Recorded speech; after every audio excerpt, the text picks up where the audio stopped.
আসসালামু আলাইকুম সবাইকে।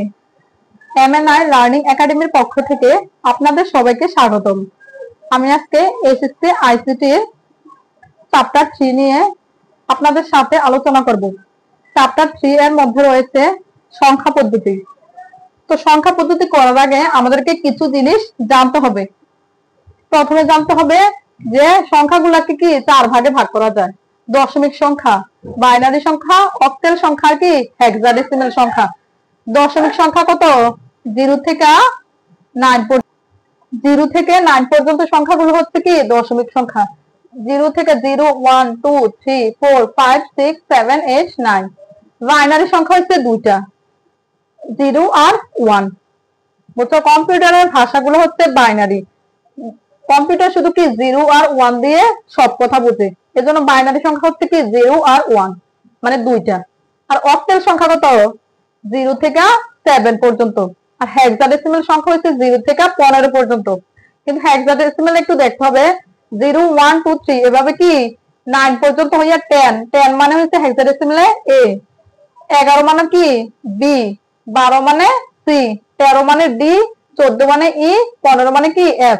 তাহলে আমরা হেক্সাডেসিমালটা কি 0 থেকে 9 পর্যন্ত দিব। তারপর বাকিগুলা 10 এর থেকে 15 পর্যন্ত কি আমরা এফ থেকে কি পর্যন্ত হবে, এফ পর্যন্ত হবে। তাহলে আমরা বুঝলাম যে এবার আমরা বেস, তো দশমিক সংখ্যার বেস কত হবে? দশমিক সংখ্যার বেস, যেহেতু দশমিক সংখ্যার মধ্যে সংখ্যা কয়টা থাকে? 10টা, তার মানে বেস হবে কত? 10। বাইনারি সংখ্যার বেস কত হবে? যেহেতু বাইনারি সংখ্যার মধ্যে দুইটা বিট, এজন্য কি 0 1, সেজন্য কি বেস কত হবে? 2। অক্টাল সংখ্যার বেস কত হবে? অক্টাল থেকে যেহেতু 8টা সংখ্যা, তার মানে বেস হচ্ছে 8। আর হেক্সাডেসিমালের বেস কত? হেক্সাডেসিমালের বেস হচ্ছে কত? 16, কারণ 16টা সংখ্যা না। তার মানে আমরা বুঝলাম দশমিক সংখ্যা হচ্ছে 0 থেকে 9, বুঝছো? 0 সহ 1 থেকে 9 পর্যন্ত মোট সংখ্যা হচ্ছে 10টা। বাইনারি সংখ্যা হচ্ছে কি 0 আর 1, মানে দুইটা। আর অক্টাল সংখ্যা হচ্ছে কি 8টা, মানে 0 থেকে 7 পর্যন্ত। আর হেক্সাডেসিমাল কত? 0 থেকে 15 পর্যন্ত সংখ্যাগুলা। কিন্তু 0 থেকে 9 এর পরে 10 কে কি বলা হয়? এ, 11 কে বলা হয় বি, 12 কে বলা হয় সি, 13 কে ডি, 14 কে ই, আর 15 কে কি এফ। আর দশমিক সংখ্যার বেস হচ্ছে 10, যেহেতু 10টা সংখ্যা থাকে। বাইনারি সংখ্যার বেস দুইটা সংখ্যা, সেহেতু 2। অক্টাল সংখ্যার বেস 8। হেক্সাডেসিমাল সংখ্যার বেস কত? 16।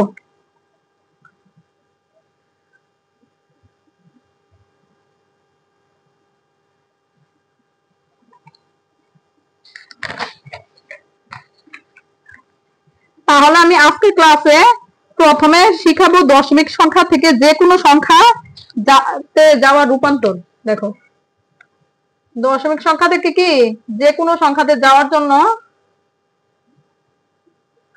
দশমিক সংখ্যা থেকে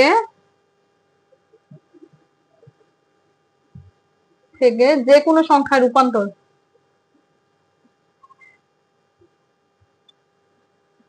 সংখ্যার রূপান্তর, বুঝছো? তাহলে যদি আমি প্রথমে দশমিক সংখ্যা থেকে যে কোনো সংখ্যাতে রূপান্তর করার সময় আমাদের কি 1 নাম্বার শর্ত হয়েছে, শর্ত 1 হয়েছে বেস দ্বারা ভাগ করতে হবে। কি করতে হবে? বেস দ্বারা ভাগ করতে হবে,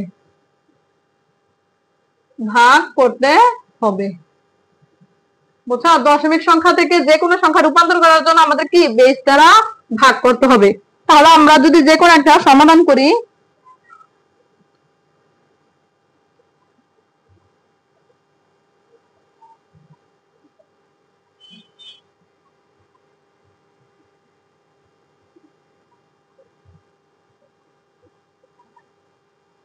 দেখো এখানে কি বলছে, এই 42 আর নিচে বেস কত? 10, তার মানে দশমিক না। দশমিক থেকে এটা কিসে রূপান্তর করতে বলছে?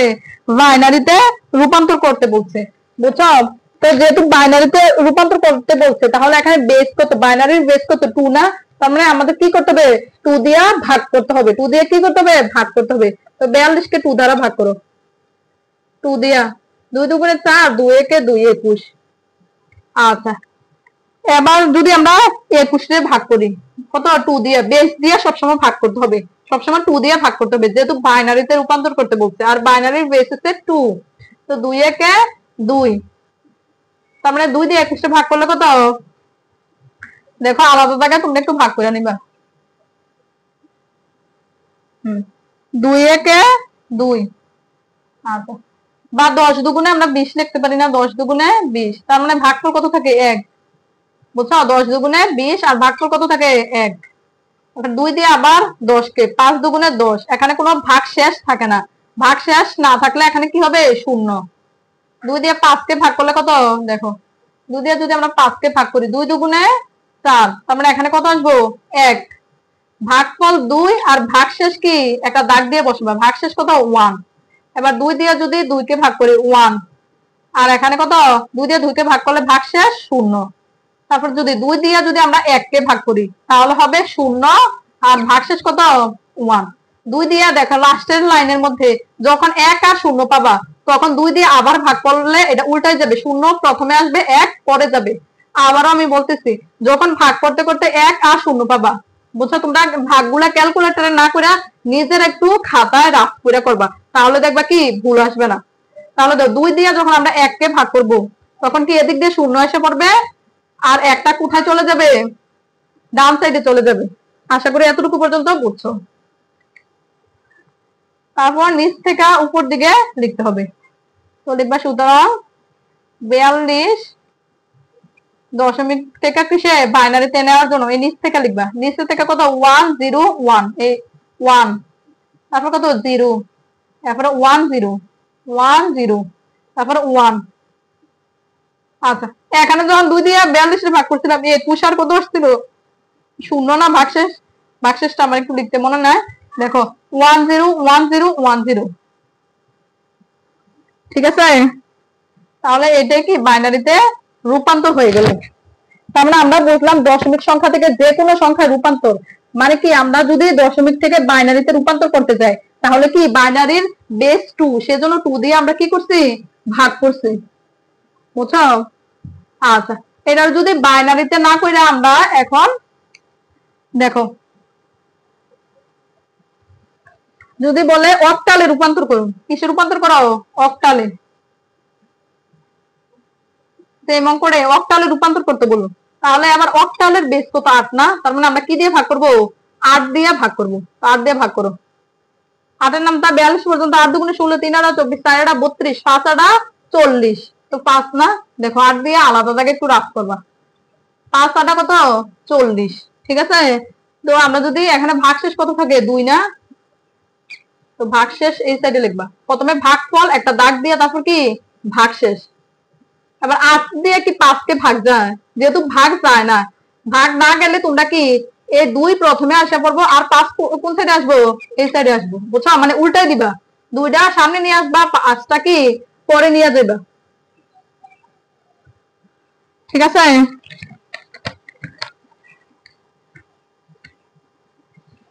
আচ্ছা সরি, আমার একটু ভুল হয়েছে, 8 দিয়ে যখন আমরা 5 কে যখন ভাগ করতে যাই, দেখো 8 দিয়ে যখন 5 কে ভাগ করতে যাই, 5 কি শূন্য না, ছোট না, তো ছোট সংখ্যারে ভাগ করতে গেলে 0 বার ভাগ দিবা, কি করবা 0 বার ভাগ দিবা, ঠিক আছে।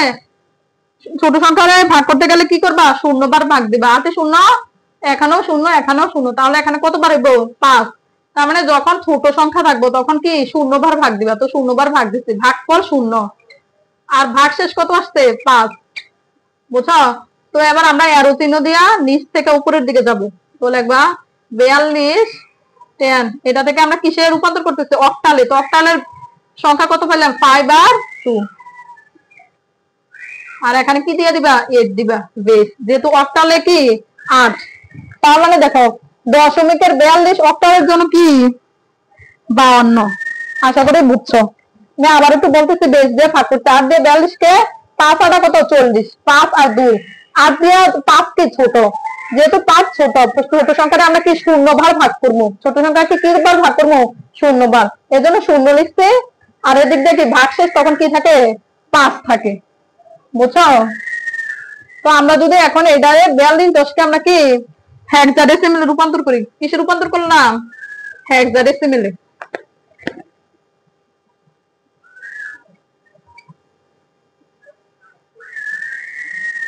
হেক্সাডেসিমেলে রূপান্তর করতে চাই, তাহলে দেখো 42 কে হেক্সাডেসিমেলে রূপান্তর করতে হলে আমাদের কি দিয়ে ভাগ করতে হবে?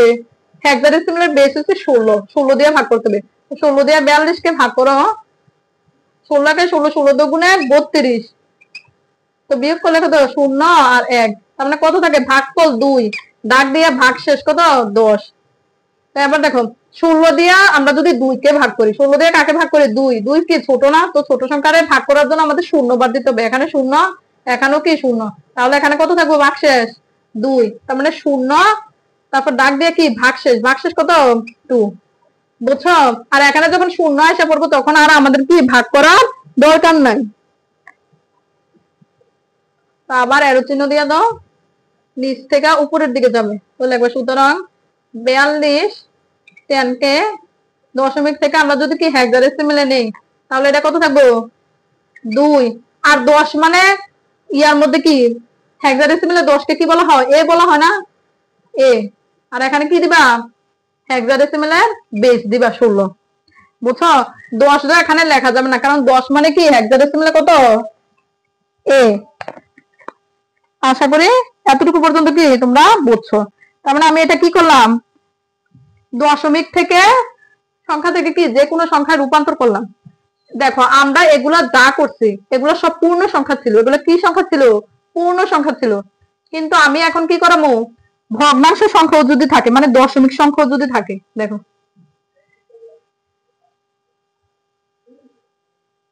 এটা হচ্ছে শর্ত 1। শর্ত 1 এর মধ্যে কি যদি পূর্ণ সংখ্যা থাকে, একটু লেখা রাখো, যদি পূর্ণ সংখ্যা থাকে তাহলে বেস দ্বারা ভাগ করতে হবে।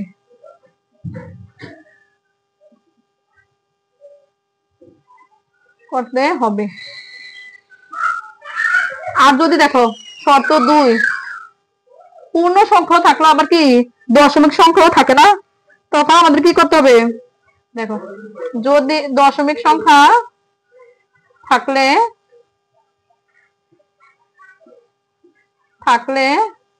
বেস দ্বারা গুণ করতে হবে।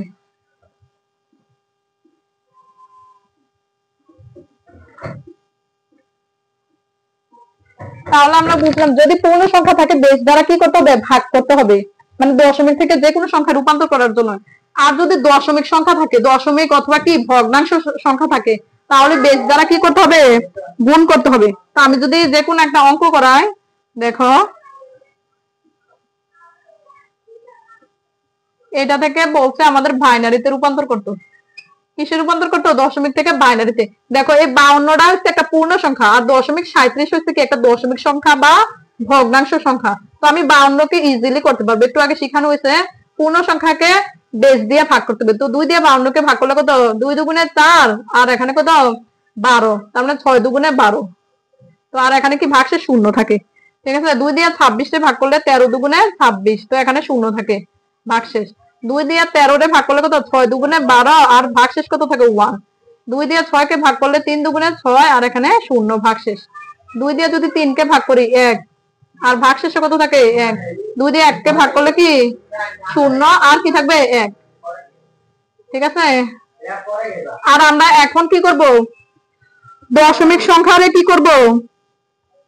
তো দশমিক সংখ্যা হচ্ছে 0.37 না, এটারে বেস দিয়ে কি করতে হবে? গুণ। তার মানে দেখো পূর্ণ সংখ্যার সময় 52 রে ভাগ করতে হবে, আর দশমিক সংখ্যাটার কি করতে হবে? গুণ। এটারে 2 দিয়ে একবার গুণ করো। তো 0.37 রে যদি আমরা 2 দিয়ে গুণ করি, তাহলে এখানে কত বেরোবে? 0.74, বুঝছো? 0.74। আচ্ছা 0.74 রে আমরা কি লিখতে পারি? 0.74। একটু এই সাইডে লিখে দেখো, দেখো দশমিক সংখ্যাগুলো আমরা 2 দিয়ে গুণ করলে হবে 0.74। 0.74 রে আবার 2 দিয়ে গুণ করো, তাহলে দেখবা 1.48 আসবো। 1.48 রে আবার 2 দিয়ে গুণ করো, তাহলে হবে 0.96, ঠিক আছে? তো তারপরে এই সাইডে লিখবা ভগ্নাংশ সংখ্যা কোনগুলা, পূর্ণ সংখ্যা কোনগুলা। এখানে ভগ্নাংশ, আর এই সাইডে লিখবা পূর্ণ সংখ্যা। তো এখানে দেখো ভগ্নাংশ সংখ্যা হচ্ছে কি দশমিকের পরেরটা হচ্ছে ভগ্নাংশ সংখ্যা, তার মানে 0.74। আর এখানে ভগ্নাংশ সংখ্যা কত? দশমিকের পরেরটা 0.48। এখানে ভগ্নাংশ সংখ্যা কত? 0.96। 6। আর পূর্ণ সংখ্যা কত কত? 0 1। দেখো 0 1 0, মানে দশমিকের আগেরটা হচ্ছে কি পূর্ণ সংখ্যা, বুঝছো? আর এখানে দেখো পূর্ণ সংখ্যাগুলা নিবা, পূর্ণ সংখ্যাগুলা এই উপরের থেকে নিচ পর্যন্ত এমনি অ্যারো চিহ্ন দিয়ে লিখবা। তার মানে দেখো আমরা পূর্ণ সংখ্যার জন্য কি নিচ থেকে উপর পর্যন্ত কত কত পাইলাম? 1 1 0 1 0 0। দেখো 1 1 0 1 1 0, তারপর আবার 1, এখন আবার দুইটা 0, তারপর দশমিক সংখ্যা দিবা। তারপর এখানে পূর্ণ সংখ্যাগুলা নিবা। কি সংখ্যা নিবা? পূর্ণ সংখ্যা নিবা, বুঝছো? তার মানে পূর্ণ সংখ্যা যদি নেই আমরা, তাহলে এখানে কোথায় আসবো? 0 1 0 0 1 0, বুঝছো? আজকের ক্লাস এই পর্যন্তই। আজকের ক্লাসটা যদি ভালো লেগে থাকে তাহলে তোমরা আমার এই MNI লার্নিং একাডেমি ইউটিউব চ্যানেলটাকে সাবস্ক্রাইব করে রাখবা নিয়মিত এসএসসির ফ্রি ভিডিওগুলো পাওয়ার জন্য। আসসালামু আলাইকুম, সবাই ভালো থাকবা।